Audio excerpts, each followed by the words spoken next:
हामी घोषणापत्र सार्वजनिक गर्न गइराखेका छौँ। प्रतिबद्धता पत्र उठाइदिन म अनुरोध गर्छु, सबैलाई देखाइदिनको लागि सार्वजनिक गर्न म सबैजनालाई, सबै पदाधिकारीहरूलाई अनुरोध गर्दछु। र यो प्रतिबद्धता पत्र सार्वजनिक भएको कुरा म सबैलाई जानकारी गराउन चाहन्छु र यसपछि यसका केही हाइलाइट्सहरू, केही मुख्य बुदाहरू वाचन गरेर सुनाउने अनुमति चाहन्छु। सबै पदाधिकारीहरूलाई, नेतागणहरूलाई धन्यवाद व्यक्त गर्न चाहन्छु।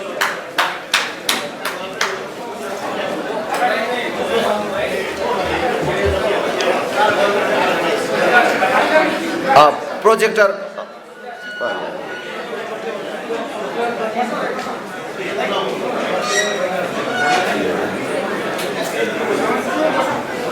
पत्रकार साथीहरू, हामीलाई प्रत्यक्ष प्रसारण मार्फत देशभरबाट हामीलाई हेरिराख्नुभएका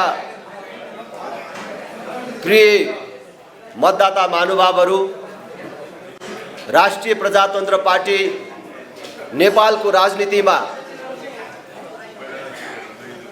3 दशकदेखि केही सीमित राजनीतिक दलहरू जसले अघोषित रूपमा एउटा सिन्डिकेट खडा गरेर देशलाई कैद गरिराखेका छन् र देश एक प्रकारले अघोषित चक्रव्यूहको बन्धक बनेको छ। त्यसबाट देशलाई मुक्त गर्ने, नेपाली जनतालाई मुक्त गर्ने र देशमा नयाँ परिवर्तन र विकासको सम्भावनाका ढोकाहरू खोल्ने समग्रमा 3 दशकदेखि मुलुकमा चलिराखेको यो यथास्थितिको अन्त्य गरेर नेपालमा सुदृढ राष्ट्रियता, सुशासन, विकासका कुराहरूलाई अझ मजबुत बनाएर लैजाने र सशक्त ढङ्गले नेतृत्व गरेर जाने र नेपालको राजनीतिमा एउटा विकल्प प्रदान गर्ने सङ्कल्पका साथ राष्ट्रिय प्रजातन्त्र पार्टी अहिलेको निर्वाचनमा नेपाली मतदाताका सामु नवीन राप्रपाको रूपमा नयाँ सोच र दृष्टिकोणका साथ आएको छ, जसले नेपाली जनताका अगाडि व्यक्त गरेका प्रतिबद्धताहरू हामीले यो प्रतिबद्धता मार्फत सार्वजनिक गर्न चाहेका छौँ र यो प्रतिबद्धता पत्र तपाईहरूको हातमा आइसकेको छ र यसका केही मुख्य बुदाहरू वाचन गर्ने अनुमति चाहन्छु। राष्ट्रिय प्रजातन्त्र पार्टी प्रतिनिधि सभा तथा प्रदेश सभा निर्वाचन 2079 प्रतिबद्धता। दीर्घकालीन सोच, दीर्घकालीन राष्ट्रिय लक्ष्य र दीर्घकालीन मार्गचित्र। दीर्घकालीन सोचमा सबल र समुन्नत नेपाल, दीर्घकालीन राष्ट्रिय लक्ष्यमा पुँजी निर्माण, दिगो विकास, निशुल्क शिक्षा र स्वास्थ्य, सामाजिक सुरक्षा, समान न्याय र समतामूलक समृद्धिका साथै व्यापक रोजगारीको अभिवृद्धि। दीर्घकालीन मार्गचित्र विक्रम सम्वत 2087 सम्ममा मध्यम आय स्तर भएको मुलुक।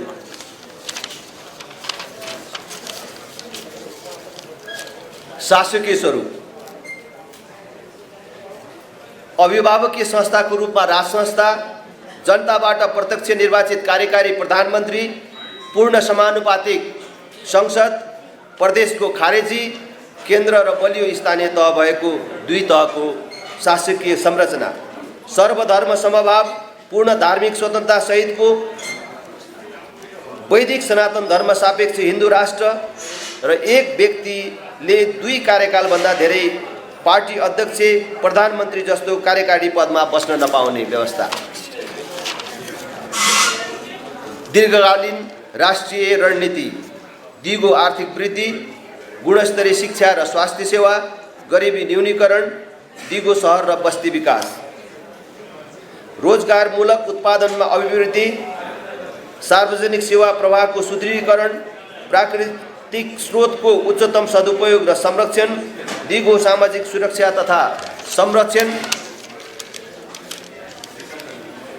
सुशासन, बरु नष्ट हुन्छौँ भ्रष्ट हुँदैनौँ।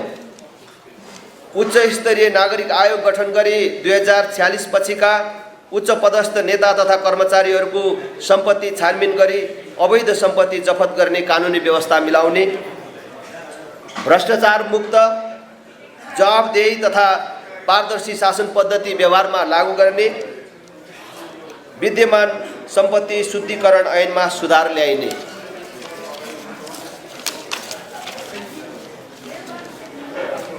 राजनैतिक दल रहित संवैधानिक परिषदको निर्माण, संवैधानिक अङ्गहरूलाई संविधानको मर्म र भावना अनुसार सञ्चालन गर्न योग्यता क्षमताको आधारमा संवैधानिक नियुक्तिको व्यवस्था गरी राजनैतिक हस्तक्षेपबाट पूर्णतः मुक्त तुल्याई निष्पक्षतापूर्वक कार्य सम्पादन,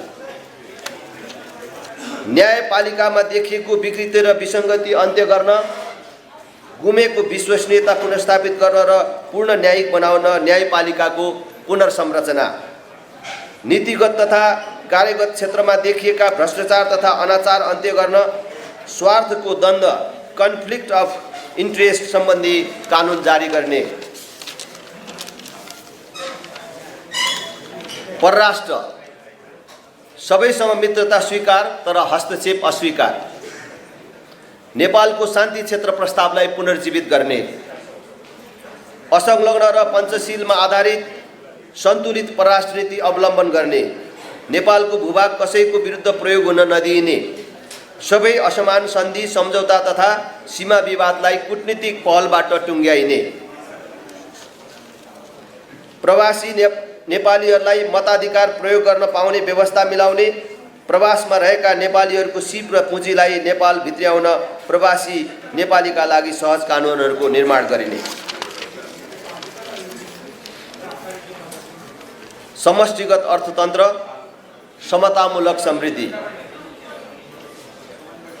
सूचना प्रविधिमा आधारित बनाई थप मितव्ययी र पारदर्शी सार्वजनिक खर्च प्रणाली, करको संरचना र दरमा सुधार गरी थप सरल वैज्ञानिक र समन्वयित कर प्रणाली, स्वदेशी कच्चा पदार्थमा आधारित उद्योगहरूलाई राज्यबाट सुविधा र संरक्षण प्रदान गरिने, उत्पादनमूलक रोजगारीमूलक उच्च प्रतिफलयुक्त क्षेत्रलाई विकास गर्न सरल ब्याज दरमा सार्वजनिक ऋण प्रवाह गरिने, आवश्यकता र उत्तरदायिताको आधारमा सार्वजनिक संस्थानको पुनर्संरचना पुनर्स्थापना, स्वदेशी कच्चा पदार्थमा आधारित उद्योगहरूलाई राज्यबाट सुविधा र संरक्षण प्रदान गरिने, रुग्ण अवस्थामा रहेका सरकारी निजी सार्वजनिक संस्थान र उद्योगहरू आधुनिकीकरण गर्दै पुनः सञ्चालन, वैदेशिक लगानी समेतलाई आकर्षित गर्न उद्योग दर्ता प्रक्रियालाई सरलीकरण गरिने, अनावश्यक आयात निरुत्साहित गर्न उत्पादन अभिवृद्धि गरी काली लाग्दो व्यापार घाटा कम गरिने, शिक्षा स्वास्थ्य र न्याय निशुल्क तथा समान, विश्वविद्यालयहरूमा प्रधानमन्त्री कुलपति र शिक्षा मन्त्री सहकुलपति हुने व्यवस्थालाई अन्त्य गरी प्रतिस्पर्धाको नयाँ मापदण्ड अपनाई कुलपति सहकुलपति र उपकुलपति चयन गर्ने व्यवस्था मिलाउने, शिक्षा क्षेत्रमा देखिएको अत्यधिक राजनीतिकरण, दलीय भागभण्डा, अराजकता र विसङ्गतिलाई कानुनी रूपमै अन्त्य गरिने,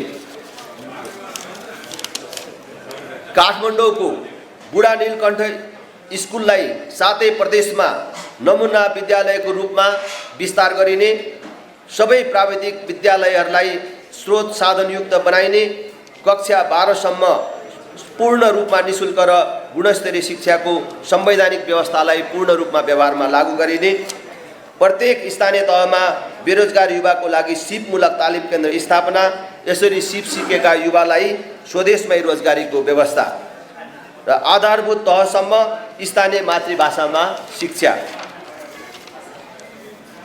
काठमाडौँको वीर अस्पताल स्तरको अस्पताल 7 प्रदेशमा निर्माण गरी सञ्चालन गरिने, आधारभूत स्वास्थ्य सेवा सबै नागरिकलाई निशुल्क तथा अनिवार्य गरिने, सबै नागरिकलाई स्वास्थ्य बिमाको पहुँच वृद्धि गरी बिमाको दायरामा ल्याइनेछ र सबै बिमितले आफूले चाहेको अस्पतालमा उपचार गर्न पाउने व्यवस्था मिलाइनेछ। वडा स्वास्थ्य केन्द्र मार्फत वडाका प्रत्येक नागरिकको स्वास्थ्य प्रोफाइल तयार गर्ने व्यवस्था मिलाइनेछ। ज्येष्ठ तथा अशक्त नागरिकको घर दैलोमा स्वास्थ्य सेवा पुर्याइनेछ। प्रत्येक वडामा सुरक्षित प्रसुति सेवा सहित न्यून आय भएका परिवारका सुत्केरीलाई 3 महिनासम्म रु 3000 मासिक भत्ता उपलब्ध गराइनेछ। प्रत्येक किशोरीलाई पाठेघरको क्यान्सर विरुद्धको खोप प्रदान गरिनेछ। आयुर्वेद, प्राकृतिक योग तथा अन्य चिकित्सा पद्धतिको विकास र विस्तार गरिनेछ। रोजगारी तथा राष्ट्रिय स्वयंसेवक परिचालन, विदेशिएका युवाका निमित्त स्वदेशमै लगानी, स्वदेशमै रोजगारीको अवसर, स्थानीय विकासका क्षेत्रहरूमा सहयोग र सहजीकरण गर्न निश्चित समयको रोजगारी सहित प्रत्येक वर्ष 10 लाख राष्ट्रिय स्वयंसेवक परिचालन गरिनेछ। व्यावसायिक शिक्षा तालिम कोष, technical and vocational education fund, Tibet fund नामक बृहत कोष निर्माण गरिनेछ। एक परिवार एक रोजगार अवधारणा प्रभावकारी रूपमा कार्यान्वयन गरिनेछ। रोजगार तथा निर्यात प्रवर्धन गर्ने, उद्योग तथा कल कारखानालाई आवश्यक कर छुट लगायत अन्य सहुलियत प्रदान गरिनेछ। साथै प्रदेशमा स्वदेशभित्रै रोजगारीको व्यवस्था नमिलेसम्म वैदेशिक रोजगारीमा जानेहरूलाई तालिम, सिप विकास, सहुलियत ऋण र जीवन बिमाको व्यवस्था मिलाइनेछ। सहकारी क्षेत्रबाट उत्पादन वृद्धि, रोजगारी सृजना र गरिबी न्यूनीकरण गर्ने कार्यक्रमहरू सञ्चालन गरिनेछ।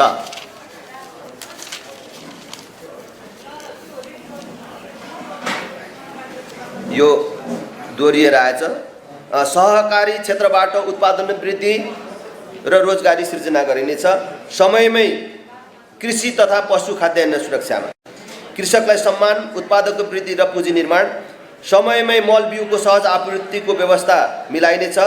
रासायनिक मल कारखाना बढीमा 3 वर्षभित्र स्थापना गरिनेछ।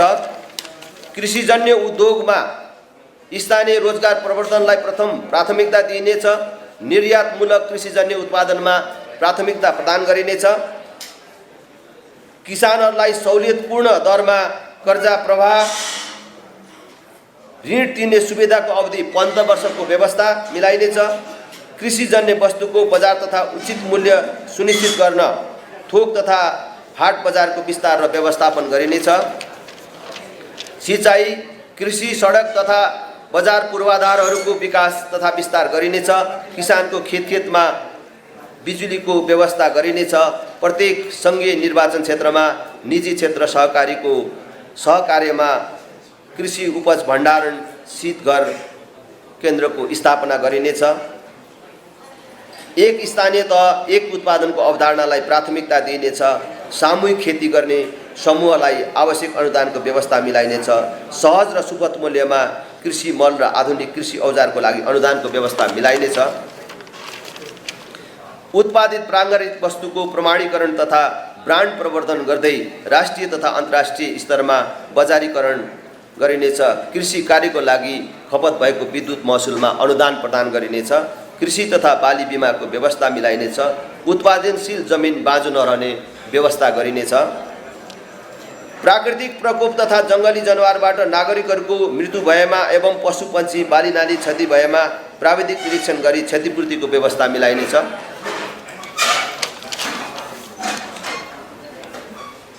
स्थानीय तहलाई एक विकास इकाइ मानि सम्भाव्यताको आधारमा बाली, फलफुल, पशुपक्षी तथा मत्स्य पकड क्षेत्र पहिचान गरी कृषकलाई आवश्यक पर्ने उत्पादन सामग्री र सेवा एकदार प्रणालीबाट स्थानीय तह मार्फत उपलब्ध गराउने व्यवस्था मिलाइनेछ।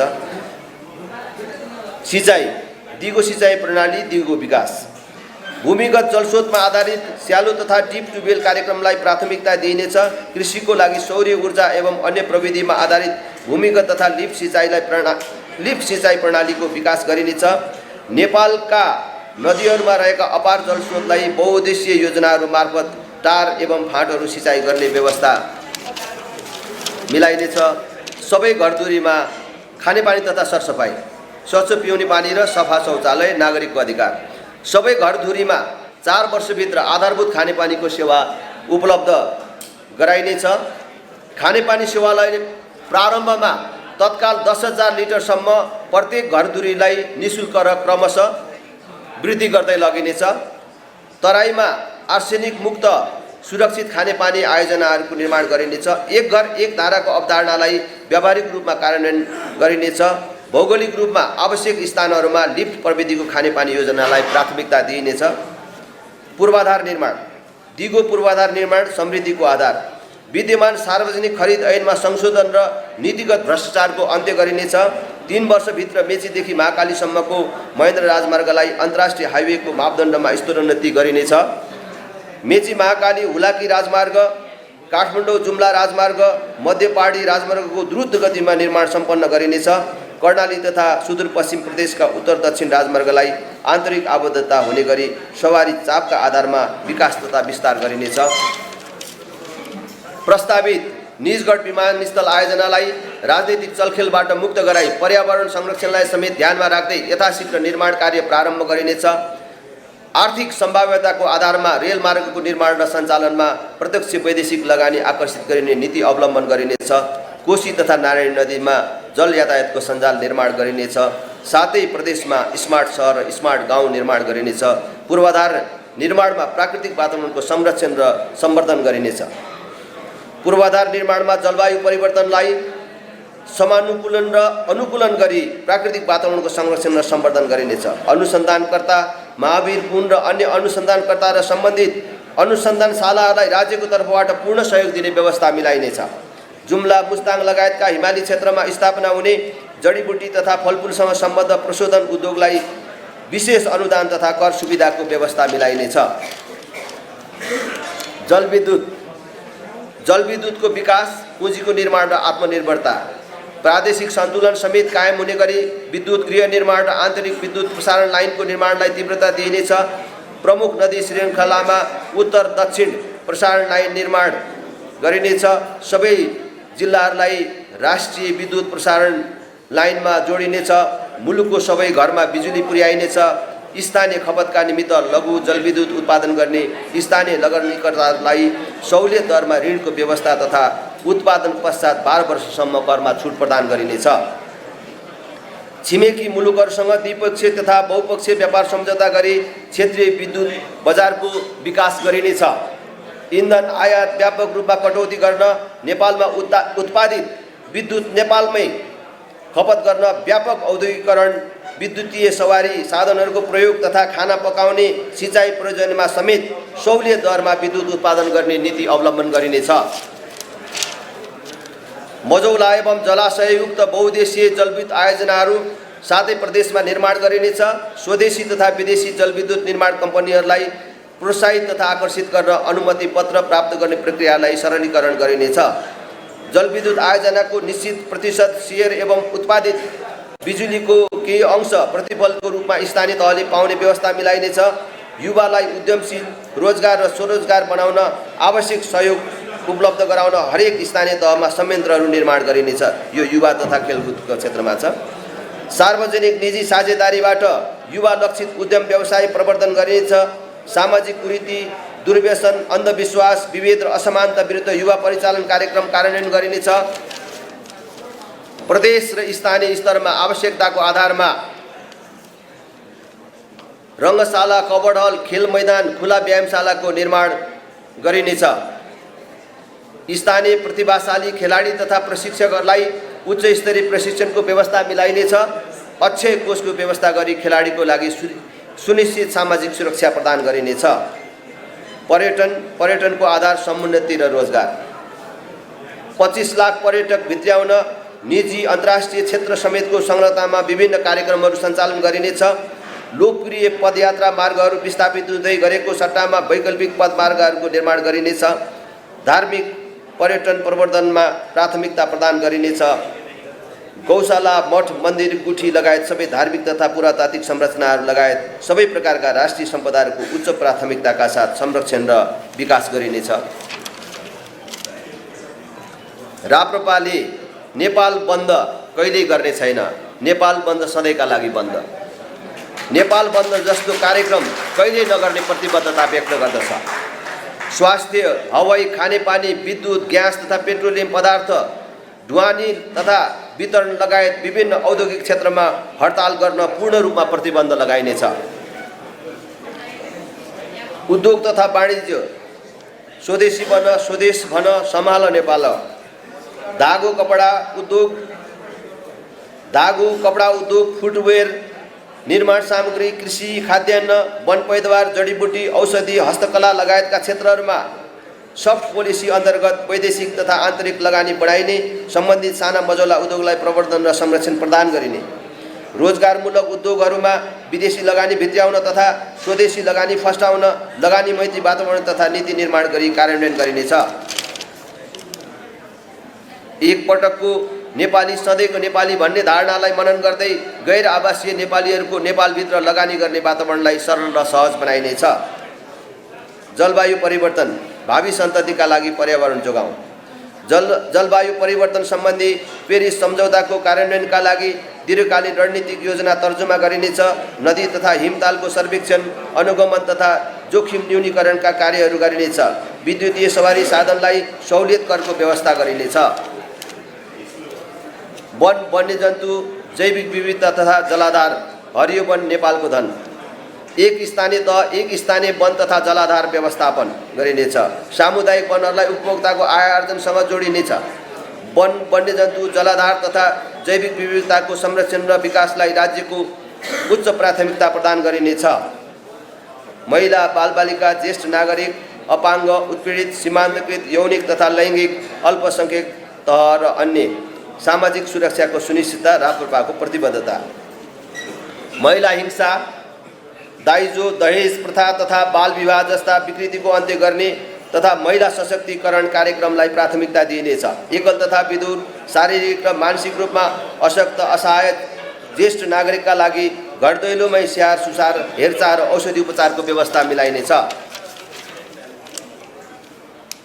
अशक्त, असहाय र टुरा बालबालिकालाई आवश्यक शिक्षा, स्वास्थ्य र हेरचाहको व्यवस्थाका लागि स्याहार केन्द्रहरूको स्थापना गरिनेछ।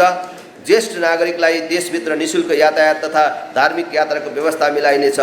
सुकुम्बासी समस्या स्थायी रूपमै समाधान गरिनेछ। अपाङ्ग, उत्पीडित तथा सीमान्तकृत समुदायका नागरिकहरूबाट सामूहिक रूपमा उक्त समुदायका लागि स्थापित स्वास्थ्य संस्था, विद्यालय, तालिम केन्द्र लगायत उद्योग व्यवसायमा कर छुटको व्यवस्था मिलाइनेछ। देशका हरेक प्रतिनिधि सभा निर्वाचन क्षेत्रहरूमा कम्तीमा एक अपाङ्गता पुनर्स्थापना गृहको निर्माण गरिनेछ। सबै प्रकारका भेदभाव तथा छुवाछुतका विरुद्ध कडाइका साथ कानुनी कारबाही गरिनेछ। यौनिक तथा लैङ्गिक अल्पसंख्यकको लागि रोजगारीको सुनिश्चितता, स्वास्थ्य उपचार, निःशुल्क शिक्षा तथा सामाजिक अन्तर्घुलन गरेर समुदायमा स्थापित गर्ने समावेशी नीतिहरू तर्जुमा गरिनेछ। सरकारमा सहभागिता बारे राप्रपाले सत्ता केन्द्रित राजनीति गर्ने छैन। विगतको सत्ता केन्द्रित राजनीतिका कारण प्राप्त तितो अनुभवबाट शिक्षा लिँदै राष्ट्रिय प्रजातन्त्र पार्टीले सत्ता केन्द्रित राजनीति नगर्ने। राप्रपा सत्तामा भन्दा सिद्धान्तमा विश्वास गर्छ। आगामी दिनमा राप्रपाको प्राथमिकता राप्रपाको मुद्दाहरू स्थापना गर्न केन्द्रित हुनेछ। आगामी संसदमा जनताको चाहना र अभिमतलाई आफ्नो मूल आधार मानेर आफ्नो भूमिका निर्धारण गर्नेछ। बडा महाराज धीराज पृथ्वीनारायण शाह आदर्श व्यक्तित्व। पृथ्वी जयन्तीलाई राष्ट्रिय एकता दिवस र राष्ट्रिय पर्वको रूपमा मनाइने व्यवस्था मिलाइनेछ। पृथ्वी जयन्तीमा सार्वजनिक बिदा दिइनेछ। मठ, मन्दिर, गुम्बा, मस्जिद, माङ्गिम लगायतका सबै धार्मिक सङ्घ संस्थाहरूको विकास तथा संरक्षण प्रदान गरिनेछ। विविध नवीनतम सूचना प्रविधि लगायत अन्य विभिन्न क्षेत्रमा स्वदेशी विदेशी विज्ञ, नवीनतम प्रविधि निर्माणकर्ता, समुदाय, उद्यमी र बहुराष्ट्रिय कम्पनीहरूलाई आकर्षित गर्न उच्च स्तरीय स्टार्टअप संयन्त्र निर्माण गरिनेछ। विद्यमान आरक्षण व्यवस्थामा व्यापक सुधार गरिनेछ। नागरिकता वितरणमा देखिएको कानुनी व्यवस्थामा सुधार गरिनेछ। योजनाबद्ध धर्म परिवर्तनलाई नियन्त्रण र निरुत्साहित गरिनेछ। ब्रिटिस तथा भारतीय गोर्खा सैनिकहरूका विद्यमान समस्या समाधानका लागि आवश्यक र विशेष पहल गरिने र दीर्घकालीन रूपमा समाधान खोजिनेछ। कर्णाली प्रदेश र उच्च हिमाली क्षेत्रका बासिन्दाको जीवनस्तर वृद्धि गर्न एवं विकासको मूल प्रभावमा समेट्न दुर्गम क्षेत्र विकास परियोजनामा सुधार, विस्तार एवं कार्यान्वयन गरिनेछ। यिनै मुख्य बुदाहरूका साथ यो घोषणापत्र सार्वजनिक भएको कुरा म सबै पत्रकार साथीहरू, हाम्रा शुभेच्छुकहरू र आम मतदाताहरूलाई म जानकारी गराउन चाहन्छु। र यो घोषणापत्र सार्वजनिक भइसकेको जानकारी गराउँदै अब हाम्रा आम शुभेच्छुक मतदाताहरू सबैलाई, तपाईँ सबै सञ्चारकर्मीहरू मार्फत, हामीलाई प्रत्यक्ष प्रसारण मार्फत सुनिरहनुभएका सबैलाई समेत प्रत्यक्ष रूपमा समेत आग्रह गर्न चाहन्छु। राष्ट्रिय प्रजातन्त्र पार्टी, फेरि पनि भन्छु, यो नवीन राप्रपाको रूपमा नयाँ सोच र दृष्टिकोणका साथ नेपाली राजनीतिमा आएको छ। तपाईहरु सबैको साथ, सहयोग र समर्थनको लागि हार्दिक अपिल गर्न चाहन्छु। एक पटक राप्रपालाई, यसै पटक राप्रपालाई सहयोग गरिदिन सबैलाई हार्दिक अनुरोध गर्दै बिदा हुन्छु। तपाईहरु सबलाई धेरै धेरै धन्यवाद दिँदै यो कार्यक्रम पनि यही विसर्जन भएको घोषणा गर्दछु र जलपानको व्यवस्था हाम्रो सचिवालयले गरेको छ। सबैलाई त्यसमा सहभागी भइदिन पत्रकार साथीहरूलाई समेत हार्दिक अनुरोध गर्छु।